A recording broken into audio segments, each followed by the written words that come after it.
Today's show is sponsored by the ABV Barrel Shop. The ABV Barrel Shop is located in the St. Louis metro community of Arnold, Missouri. The ABV Barrel Shop is focused on one thing, single barrels. Best of all, you can try before you buy. Head over to abvbarrelshop.com to sign up for their email and text distribution so you know what they have in stock, what classes are coming up, and who from the industry may be coming in to visit. The ABV Barrel Shop. It's where single barrels live. We are also sponsored by the Bar to Go. The Bar to Go offers traveling minibars that are no bigger than a small purse or toiletry bag. Best of all, they are fully customizable so you can create the perfect piece that is unique for you. If you own your own business, what a fun and unique way to promote what you do. Check them out online at thebar2go.com. That is the number 2 in the Bar to Go. If you have wholesale questions, call my friend Isabel Clark at 504-481-1297. Finally, we are sponsored by the Neely Family Distillery. NFD is a family-owned business that keeps ringing up awards in the spirits world. Head to Sparta, Kentucky to experience the family history, award-winning spirits, and meet the Neely family. Check them out online at neelyfamilydistillery.com. Now, on to the show. Let's drink!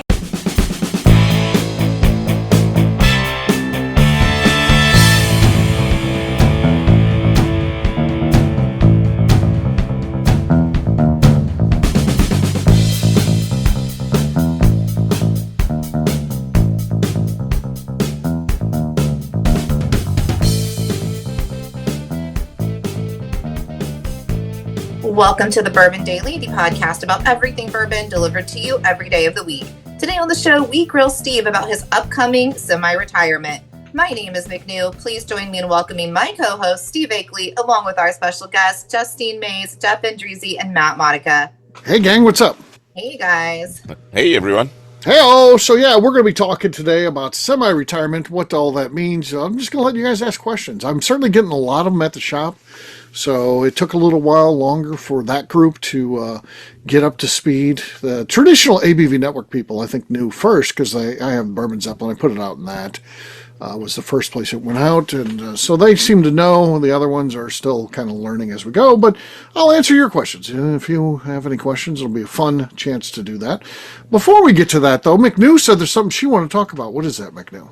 Sure. So I saw an article the other day that said people are going back to pre-gaming because we're like almost in a recession, right? We're pre-gaming before the bar to save money. But I've been doing this, but I never called it pre-gaming. I called it the get ready drink. Like I want a drink while I'm doing my hair and makeup before I go out. I thought this was normal. I thought everybody gets a get ready drink, but apparently not. This is a new concept to some. So I want to know, do you guys do a get ready drink as you're getting ready to leave the house for a night out?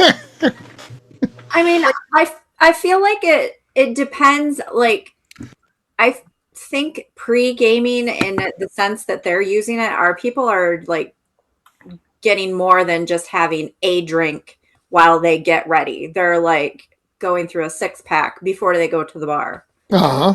So I think it's a little bit different than just having like a drink while you're having your get ready moment. Yeah, probably it's a different context where they're like, I want to be drunk before the bar. Right. Cocktail or one beer. Okay. I tend to not go out to get drunk, unlike McNew. McNew's on a beeline. When McNew's there, she's on, so I can see the need to save a few bucks rather than having, $17 cocktails. You have a couple at the house before you get started, and then you're going to get to where you need to be without spending as much money. So because I'm not there to get drunk, I'm there to enjoy the time with my friends and things like that. I'm fine just drinking when I get out to wherever I'm going. It's not going to alter. I'm not going to be like, shit, I need to step this back because I didn't pregame. I'm not going to step it up because I'm wanting to get lit. I'm just going to let the drinks be part of the evening, not the evening. So, yeah, definitely different strategy than McNeil. Steve's classier than me. It's fine. I don't know about that, but It's just different. I don't. I think when we go out, we've got to drive. We always have to drive somewhere. So it's just not. I don't have a Uber out in the country, things like that. So I can't take you seriously with this Conan O'Brien hair you got going on. I know. I'm going to have to send you a hat. I think it's more of like the Christopher Reeve Superman. Amber waves of gray, I call it, Steve. ample waves of gray. It would have really been funny if he had colored it red, like Conan right. O'Brien. He covered it up. No. It's gonna get worse. It's gonna keep going up. I mean, by the time he retires in October, that thing's gonna be a ski lift. I haven't had it this long since COVID, so I don't know how much longer I can take it. Okay. Was that the intent, that you were going to grow it out until you retire? No, but I want to try longer just for the heck of it. Well, sure. Okay. I mean, usually people do that in the winter to keep their head warm. Not Exactly. But you are in Minnesota, so I mean, right. That's right. true. It's still chilly. It doesn't start for you until like what, August? July. July it gets warm, unless he goes to balmy South Dakota. Then he's got to deal with the temperatures. Gets pretty darn hot there, right? Yeah, for sure. Yeah. Justine, how about you? You weighed in a little bit, but not necessarily on your personal view. Do you pregame? Do you have a few drinks at the house? Yeah, I mean, I don't really go to the bar that much anymore. But if I were, I would probably have something while I'm getting ready. Yeah. Okay. Shower bourbon. Shower bourbon. Nothing wrong with that. Yeah. What about you, Matt?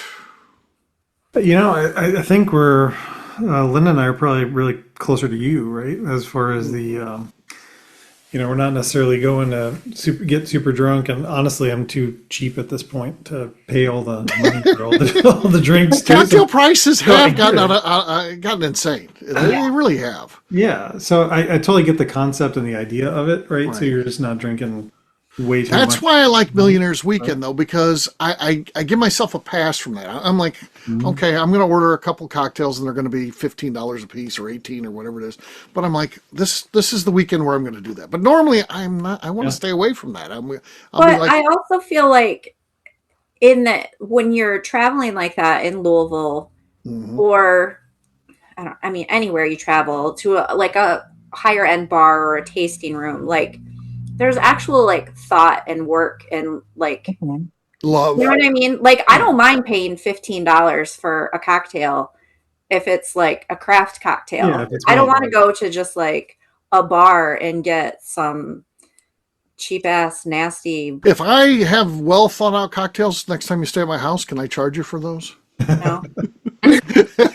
Well, so that's kind of the idea that we're doing, right? So I've been practicing making old fashions and just different kinds of old fashions. Right. And so I have a lot more fun just trying to make horrible drinks here. Right. Get better at it ultimately. Right. And so, so to me, that's actually more fun. So it's kind of pregame ish, but it's really more a different focus. Right. Gotcha. Yeah, the artist asked me the other day, says, "Remember when you used to make cocktails?" Not really, but sometimes.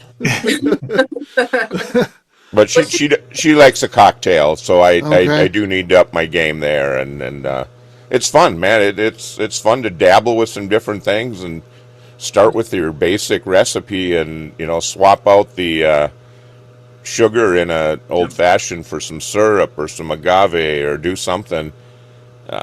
Mix it up. Yeah. Well, there you go. It's fun to make them, and then I get mad when I get a bad one out when I go out, and I'm like, I could have done better at home, and it's free because I've already bought everything. Right. It makes me so mad. Yeah.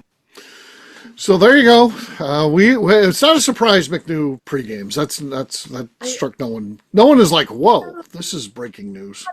It's not pre-game. I'm not getting hammered at home. I'm just like one or two, like one for my makeup, one for my hair. And it's just you're warming up. It's a warm up. It's a warm up pour. So yeah, for sure.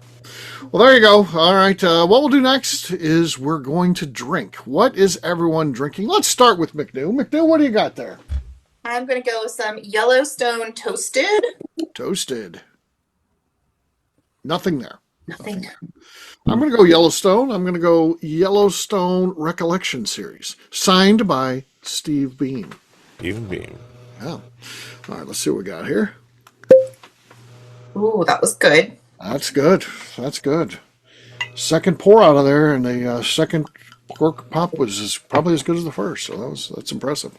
All right, natural cork too. That's maybe the difference. It's a natural cork that is in there. Next up is going to be Justine. She looks ready to go. I have. This is Fight Club, right? Yeah, Fight Club. Yeah. Okay. I have Fight Club, signed by Demetrius. Oh, okay. Since you had to say yours was signed, this is number 17. Number 17. Okay. Hobo Stew. Oh, the new one. Wow. Oh. Matt, who has the lead? Justine or me? We're going to throw it to a judge. I'm going with Justine for sure. All right, Justine has, as wrong as that was, I have to live with that because we threw it to a judge. So, yeah. Good call. Yeah. Unlike Tim, that seems to think there's still an appeal. No, there's no appeal. So we can't be doing that. We can't be doing that. All right, Matt, you're next. What do you got? Justine has the lead. So I ran across this one, and B is for bourbon from Ardent Spirits, old one. Okay. This is probably one of the first bottles we got from you guys. Okay. So. Oh, Basie. I saw Derek, who owns that company. I was at a concert for the Tower of Power. I was at a concert that they did at the St. Louis Symphony, having them backing them, which was cool. And he only stayed till the intermission, then he left. Because he was sitting like 3 rows in front of me. So I'm in there, and then he comes in and sits down. I'm like, shit, that's Derek. And then at the intermission, I just stood up. I didn't go anywhere. I just stood up, and he was leaving. And I thought, well, he'll be back, and he didn't come back. So I didn't talk to him. Didn't come back. I wonder why. It was a good concert. So it was fun. Matt, that was good, but not good enough. Justine still has the lead, even though I really am technically the leader. But Justine has the the People's Choice Award. Jeff, you're last but not least. What do you got there? Starlight Double Oaked. Okay. Looks like a Barrel Shop selection. It is. Okay. Also very good. Not good enough, though. Justine wins, so cheers to her. Cheers. All right, we'll take a quick break. And then when we come back, they're just going to be firing questions. We'll do that in just a few.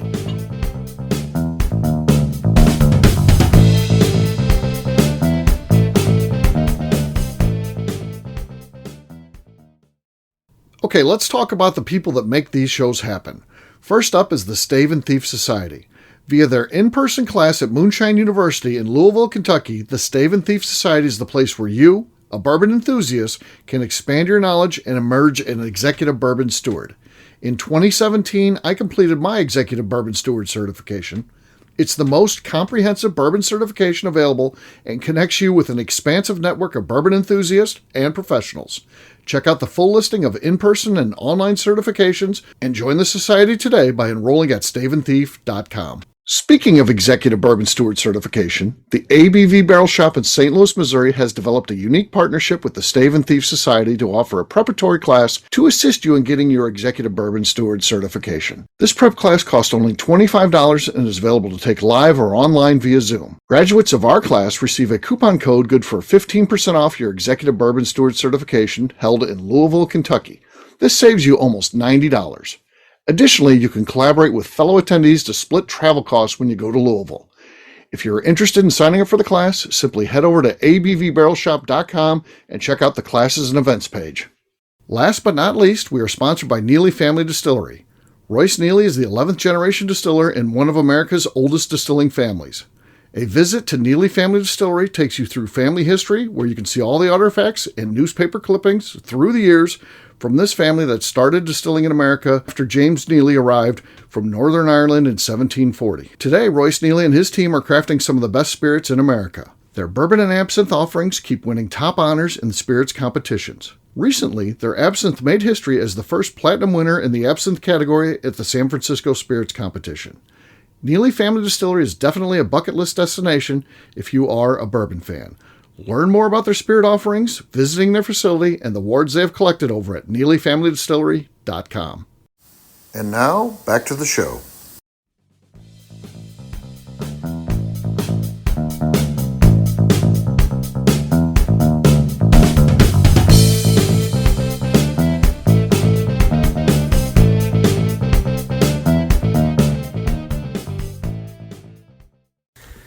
JP Knobloch. I have nice hair on the ABV Bourbon Daily Show.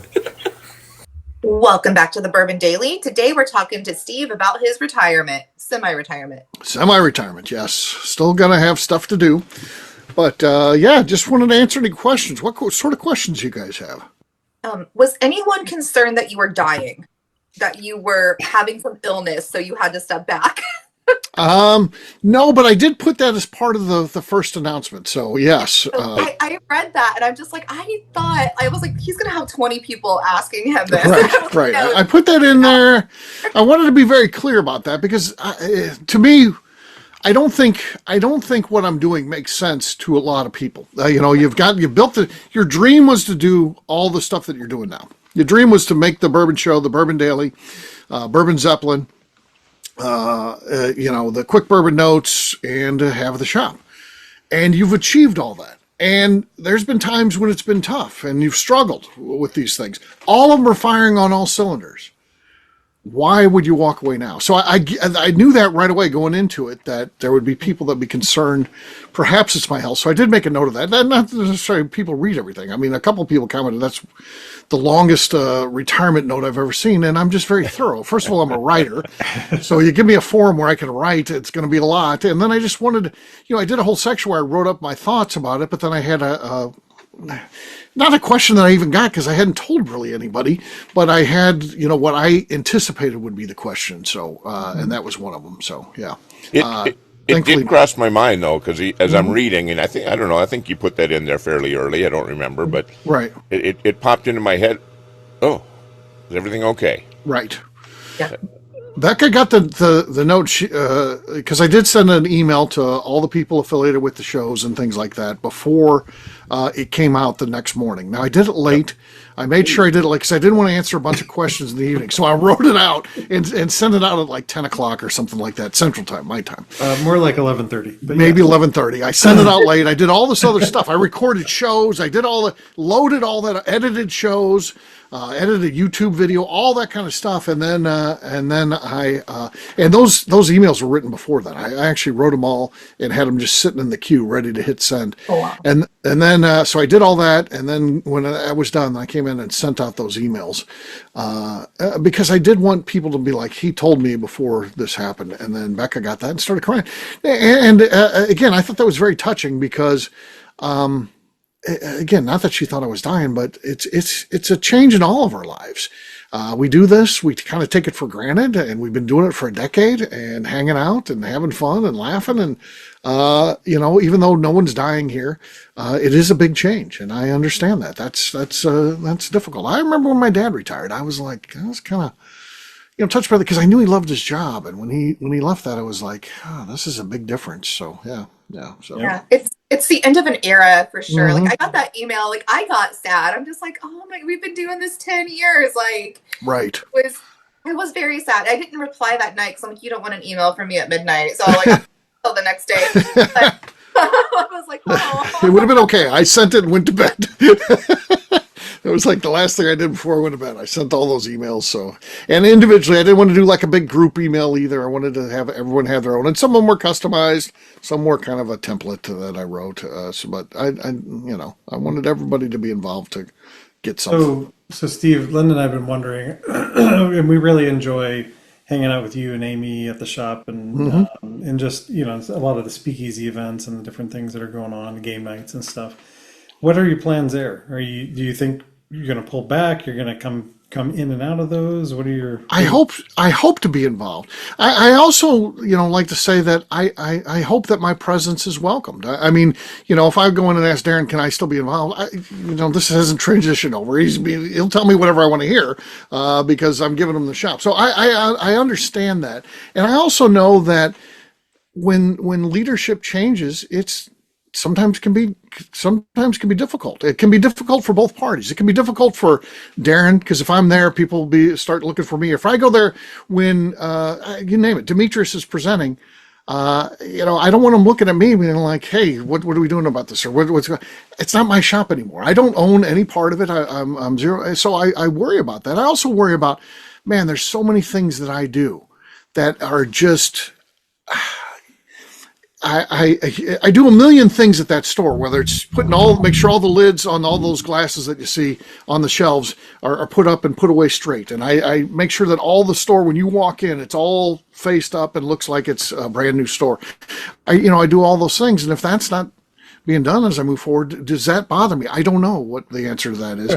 I've never done this before, and but I always feel like the little things matter, but I have to be able to let things go. There's a restaurant here in South County area that turned over from a guy who's well known. He used to be on the commercials and stuff like that, and very well known. And he turned over his restaurant, and I guess he's blasted the new owners because they weren't doing the things he does. They've changed things, changed the menu and all that. You can't do that. I can't. Once I turn it over, it's not mine. I can't be critical. However Darren wants to do it, it's his store. He can do whatever he wants to do at that point.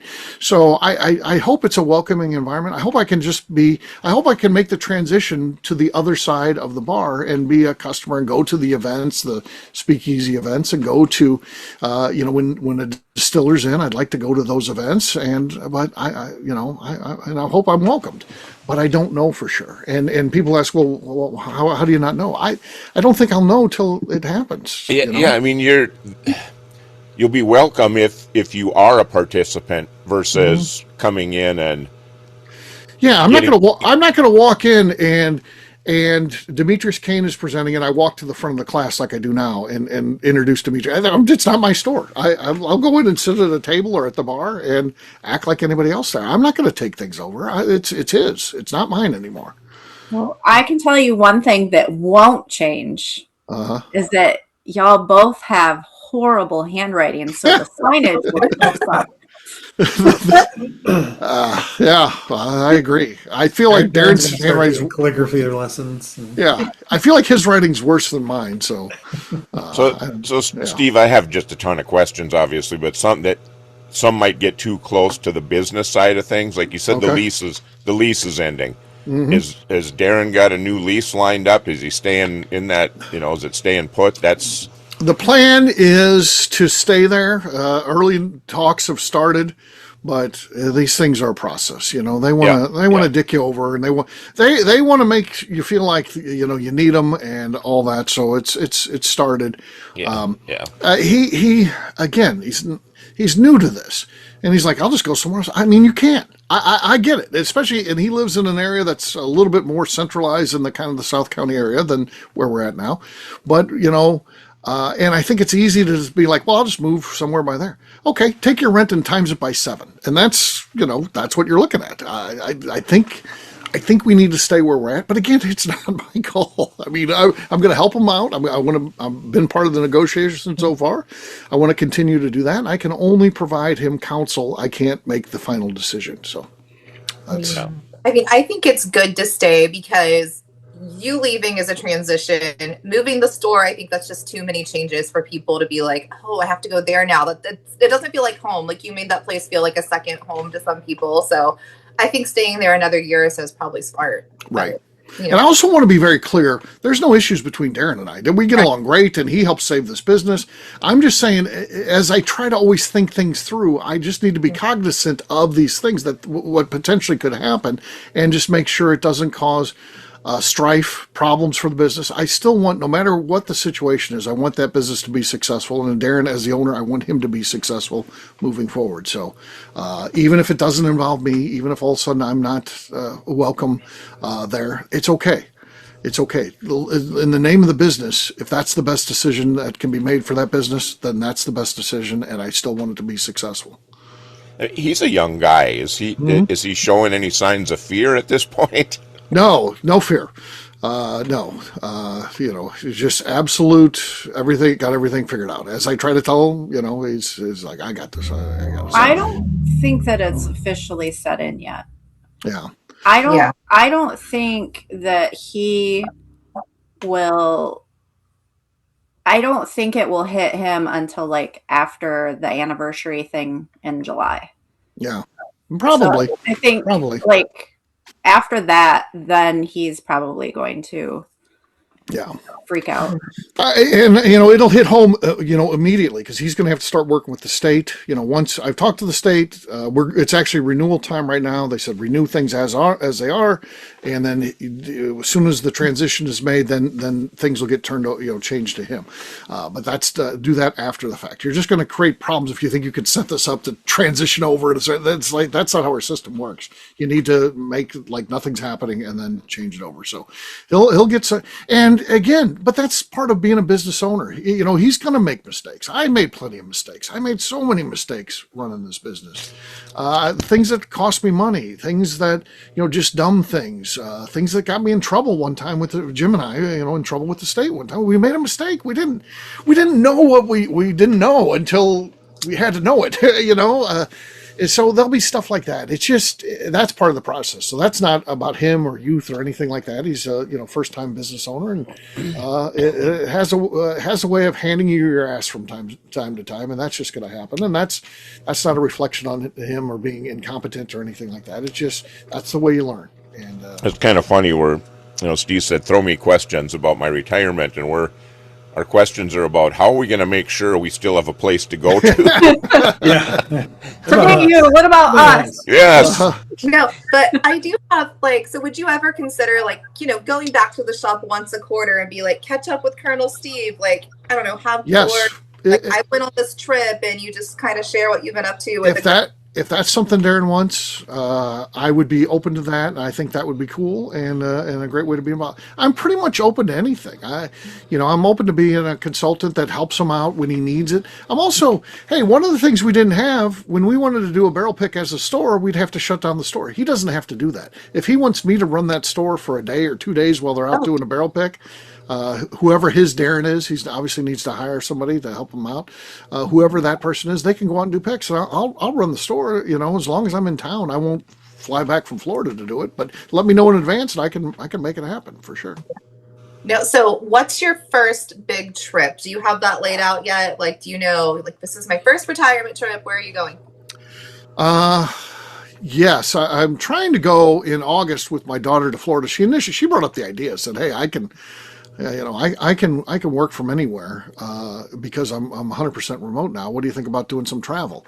And I know what that meant. It meant I'm buying, but that's okay. I'll pay for the hotel and the food and all that. I want to go do some travel, and and it'll be good. The kid and I having some fun.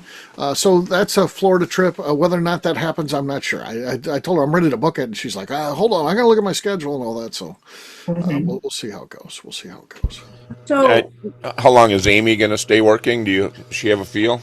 She as long as things are good, she's looking at.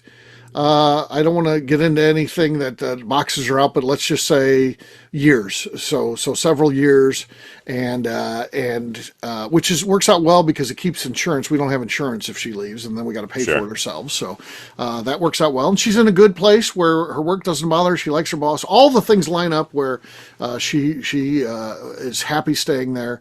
And but I don't know what it's going to be like when I leave, and I start doing a little travel with my daughter Kat and stuff like that. And does she I want to do this stuff too? So it could happen anytime, Jeff. So and I can't remember if she's allowed to work from home or not. But she's not. Remote. She's not allowed to work from home, so Okay. in her current job, so she cannot work from home. She worked from home for a couple of years during COVID, but they decided they wanted everybody in the office, so they made everybody come back, and she can work from home time to time now that the infrastructure is there and they've got up all the process and that. But that's if you need to. You're getting some work done at the house. It's okay to work home a day here and there, but it's not like, hey, I'm going to go on vacation. But I'm not going to vacation. I'm just going to work from a hotel. Right. Yeah. So that means no permanent relocation immediately. Correct. And the other big thing about that is there's probably going to be a permanent relocation down the road, but my mom, I won't leave her alone. So I'm with my mom. I'm in St. Louis as my base. As long as my mom needs, I'd love for my mom's set in her ways though. My mom will not change about anything. I've already talked about, hey, I'll get a house with a second guest house, and that can be yours. And we'll have separation. You're worried about you stumbling over me, and she won't do it. She wants to live in her house, which I really think is she doesn't want to deal with 58 years worth of clutter. Right. I bought that house right before I was born. That's the true thing. She doesn't want to deal with that. She's told me that. I'm not, that's for you and your sister. My sister lives in Alaska. That translates to, that's my problem. That's yours, too. My sister has nothing to do with any of that. She's not going to do anything with that. My sister's going to blow in and start bossing me around and leave. My brother and I have that conversation about our parents, because you see like people whose parents pass away or family members pass away, and then like all of the relatives are fighting like, I want this, that's mine. And my brother are going to be like, that's yours to take care of. No, that's yours to take care of. No, we don't want any of it. And my mom, Right. I cleaned out a room, and I'll go over there and be like, oh, I'm so proud of you. And then I walk to the next room, and all the shit's just shoved in there. I'm like, you didn't get rid of anything. I told you the only thing I want is a small painting that my grandma did in like a senior, when she was went to the senior citizen center thing, and they had one of those classes where you could, and she did painted like a robin. I want that. That's all I want. I thought you wanted the naked picture of you when you were a kid. Well, I want to get that and destroy it. Yes. Yeah, he just wants that to get rid of it, not to keep it for. Yeah, strap it on a cowboy belt with me. Darren's going to hang that in the store. Yeah. Right next to your hat. Yeah, that's true. So, yeah. So you're gradually stopping things throughout the year, like on their anniversaries. So once everything is said and done, everything that you're stopping, what is the thing that you think that you'll miss the most? I think it will be the Bourbon Daily. That to me has always been fun. I think putting out a daily show, something that when I started it, people said you couldn't do that. You run out of ideas, and they had a million reasons why I couldn't do it. And 10 years in, we're still putting out shows. So I'll miss that, because. And we can say whatever we want. We can be like, well, I'll stay together and we'll be friends and all that. And you know how many people, I worked with 1,000 people at my corporate job, and I talked to like 3 of them. Things start to fade when you're not forced to be together. Even though this isn't a job, it's kind of like a job, and we certainly enjoy it. So, yeah, I'll miss that for sure, because the people here are my friends. I told an incredibly sad story on another show. I don't think I told that to anybody that's here. Did I tell anybody here about my buddy?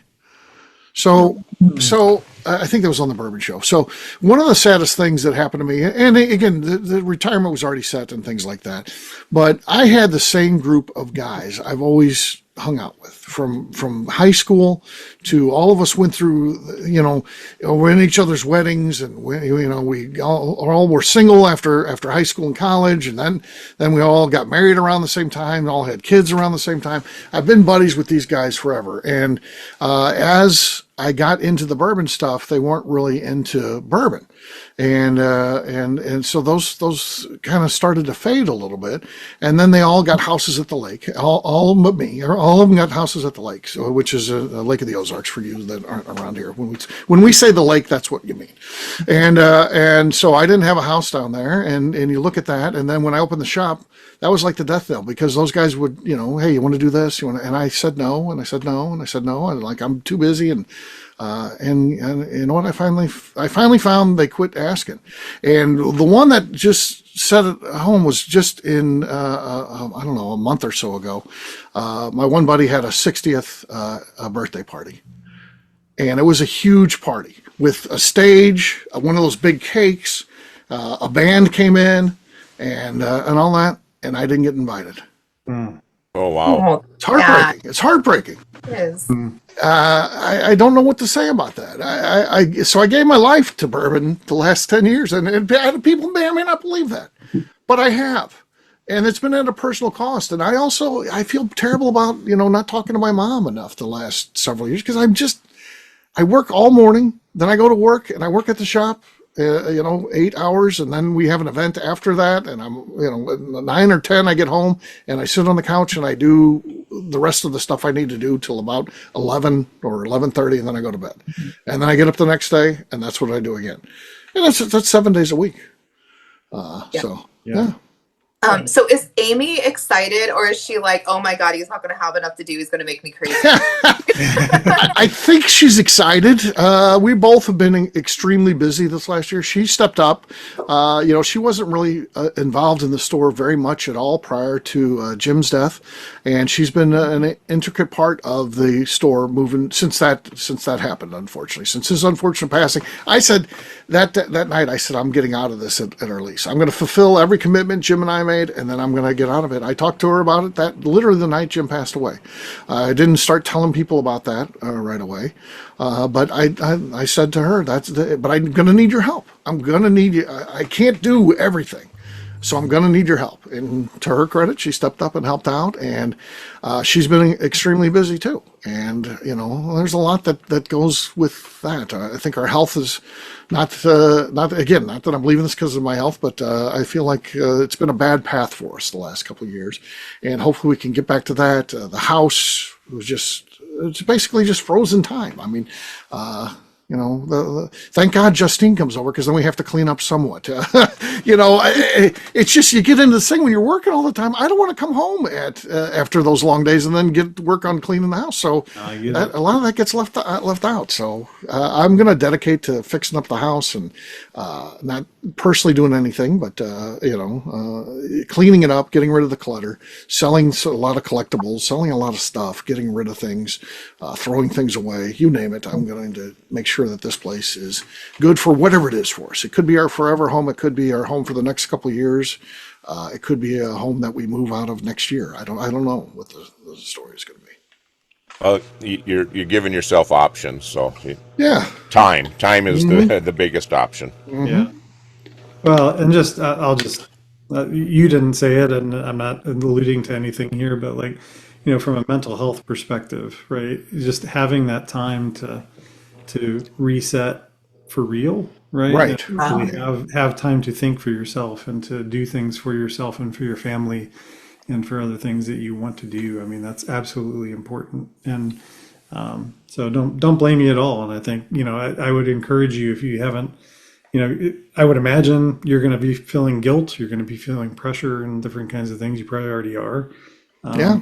And I would just encourage you to think about, no, this is the right thing for me. This is the right thing for my mental health. We only get one crack at this, right? This thing called life, we only get one crack at it. And I don't want to do what I've done the last couple of years for another 3 years or another 5 years or another decade. I want to be able to enjoy life. The plan was always to retire early. And McNew knows about this because I had talked about retiring when I was 55. I always wanted to retire when I was 55, but then Jim and I kind of got into this thing, and the talk was, hey, we'll get this thing going, and then we can both kind of semi-retire because there's two of us. You can go to Florida for 2 months, Steve, and then I'll watch the store. And then you know what? He at that time, his brother-in-law was talking about building a house in Florida. He's like, I might go to Florida then for 2 months, and then you'll be the one back watching the store. And I'm like, this is great, and this is kind of was the plan. But then in 2024, May of 2024, when Jim passed away, that plan's over. And at that point, it was like, I'm gonna build this thing into something great that hopefully is a legacy business, like Jim and I always talked about. And I'm going to turn it over. We're giving the store to Darren. And, it's going to be his story. He doesn't have to pay for, he's not in the same hole Jim and I were. We're two guys starting a store with our own money, and we weren't rich or anything like that. We just put our own money in, and we suffered for that. Hopefully by doing this how I am, Darren doesn't have to go through that. He's a step up on us when we started, for sure. Not only does he have a business that's successful, that runs well, he's not have to go into big time debt to get it. So that's a cool thing. Well, Steve, you should be proud. I don't think anybody in bourbon's worked as long or as hard as you have. I don't know anybody that's not a distiller working 12 or 14-hour days. So you should definitely be proud of the work you put in for it. Well, thank you. I appreciate that. And, it is something that, I had a chip on my shoulder for many years about that, because I always felt I worked hard. No one thought I worked hard at all. They thought I just fucked around all the time. But we're kind of past that now. I got so many great notes when I announced I'm retiring, and there is a recognition of it out there. And I just feel like I'm in a good place. I feel like this is good, and I'm doing something that's really never been done before. I mean, you think about contemporaries, people in bourbon media, they don't retire. They don't, you got people like Chuck Cowdery or Mike Veach. They're in their 70s or 80s and they're still writing and doing the stuff they've always done. And I just don't even want to do that. I want to be able to just enjoy life and myself. And I don't know. And again, I'm not on par with anybody like that, but I just, Stan Musial got to live his life here in St. Louis. He wasn't from here, but he lived the rest of his life in St. Louis. He was always revered in St. Louis. And hopefully I've done enough things that people will recognize me down the road and appreciate the contributions that I made to bourbon. But I don't want to spend my whole life doing those things. I want to have fun like them. The people that I'm talking about seeing will be at events because that's what I'm planning on doing. I'm planning to go in a lot of events and things, just having fun with bourbon. Well, and it's going to be a different perspective because you get to go as a fan now. You're not working now. So I think you'll have a great time. Yeah, for sure. Any other questions? What's your first? Go ahead, Jeff. It wasn't a question, it was more of a comment. Steve, you've just created so many things, including you fostered a ton of friendships. I don't know if the people that I consider friends, I wouldn't have met any of the people I call my friends now if I hadn't gotten involved, if it wasn't for you. It's crazy, right? That's a crazy offshoot of this whole thing. A guy who's an introvert, has a hard time with personal conversation, is the guy that put all these people together, including marriages and everything else. It's crazy to think about how all this has worked out. It's unbelievable. So that's a cool thing. So, sure. Steve, what's the kind of similar question to Justine, but maybe a different slant? So what's the one thing that we can help hold you accountable for to actually achieve when you retire?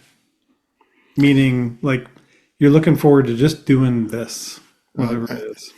Yeah. I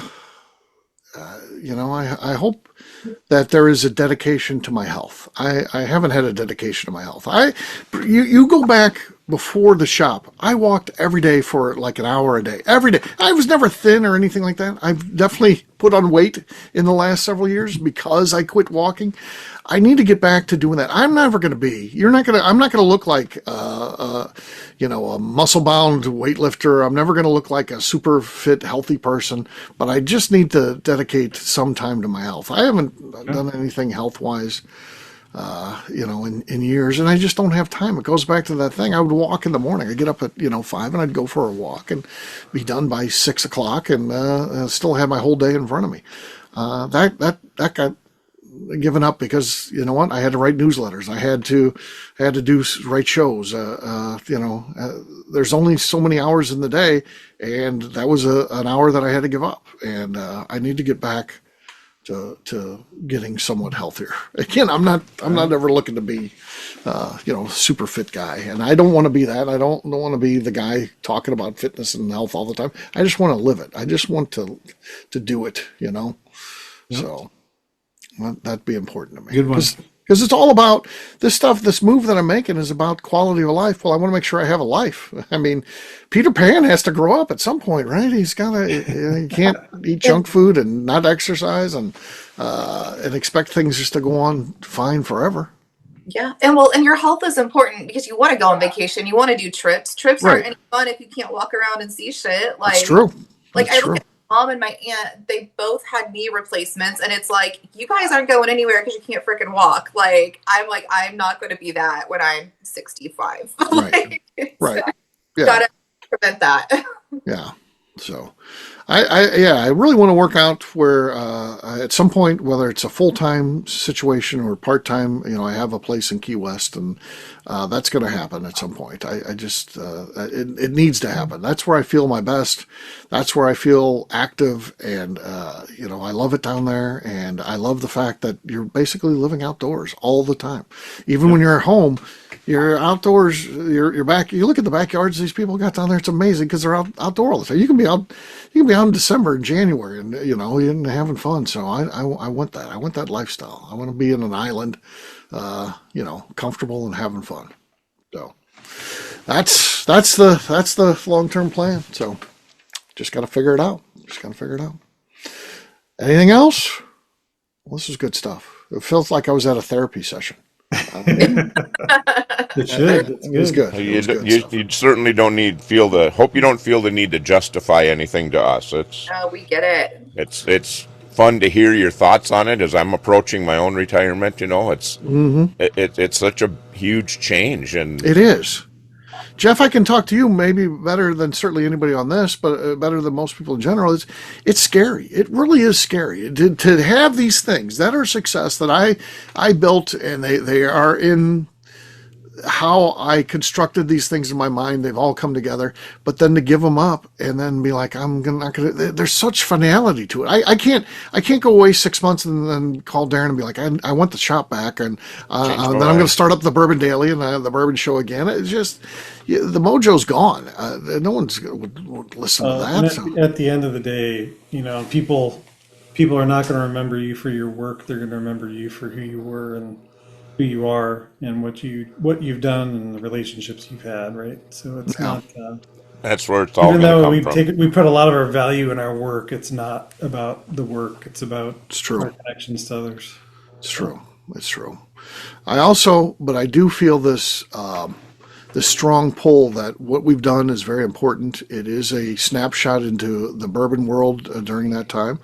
And I love the idea of this is something that the shows stay for my daughter. Oh my God, what's going on there? What's he laughing at? It was a very emotional moment. I'm not laughing at you. It's a family text thread that's going on, and Okay. a very, very funny picture. Okay. All right. Fair enough. Well, But I love the Appropriate for the idea. moment. I love the idea. Again, everything gets taken for granted. Our everyday lives, we go through our lives, we don't think about it. But I love the idea that I've got a decade of my life that's been documented that my daughter can go back and listen to.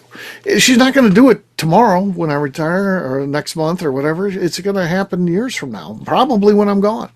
But it's there for her. It's there. It's there. She can go back. I would love it if my dad did a podcast. They weren't really a thing when he was alive, but if it was, I would go back. I probably, like I've said this before, if he was doing, if we go back and they had podcasts in, 2002, and he did it for 10 years before he passed away in 2012. I would have rolled my eyes and been like, I don't. Do you think I want to listen to his police stories and stuff like that? I have no interest in that. I would roll my eyes, but I tell you what, I wish he'd done it. I wish you had it. I wish I could go back and hear that. I did a little interview with my grandfather when I was like 15. It was a high school thing. And I was so annoyed with it at the time doing it. Right. And we recorded it. It was over the phone.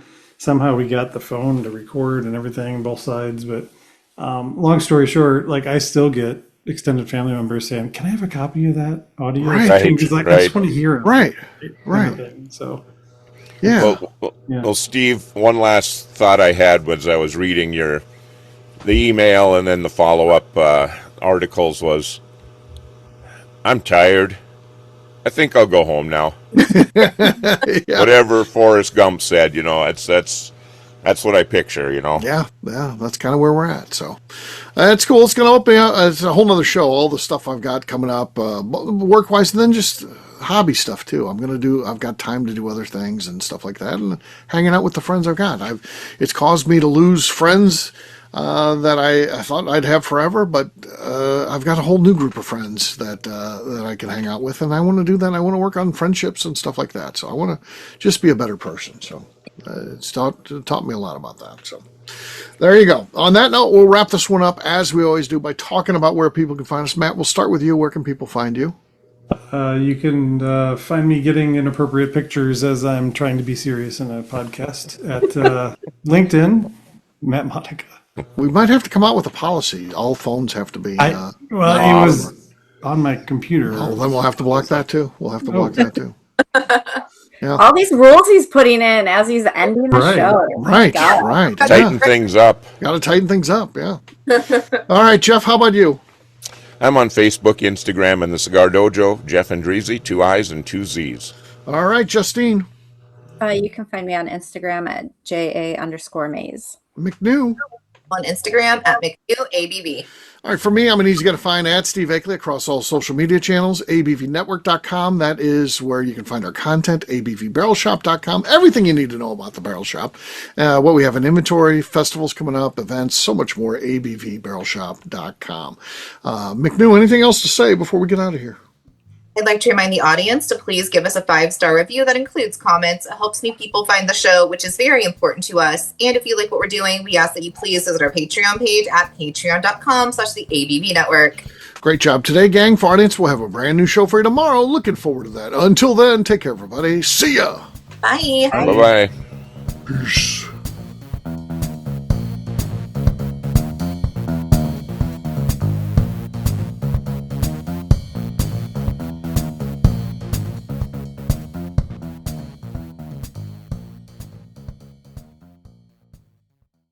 Before we let you go, let's talk about one last thing. The ABV Barrel Shop in the St. Louis community of Arnold, Missouri. The ABV Barrel Shop is focused on a couple of things. First of all, single barrels. We are the place where single barrels live. We go to distilleries, taste through the whiskey, select the best barrel, and have it shipped to our store where we present it to you, our customers, by allowing you to try before you buy. We're also known for the classes that we have in our education center in the store, as well as the events we have with industry professionals from the bourbon business. If you are in the St. Louis area, please come by and visit us at 6 Fox Valley Center in Arnold, Missouri. Or at a minimum, at least sign up for our email and text distribution so you know exactly what's going on in our shop over at abvbarrelshop.com. This is Steve Akeley, owner of the ABV Network, signing off. We thank you for listening to our programming and truly appreciate your support. The Bourbon Daily is part of the ABV Network. For more information or to become a sponsor, please visit abvnetwork.com. Thanks for listening and cheers. This has been a Steve Akeley production.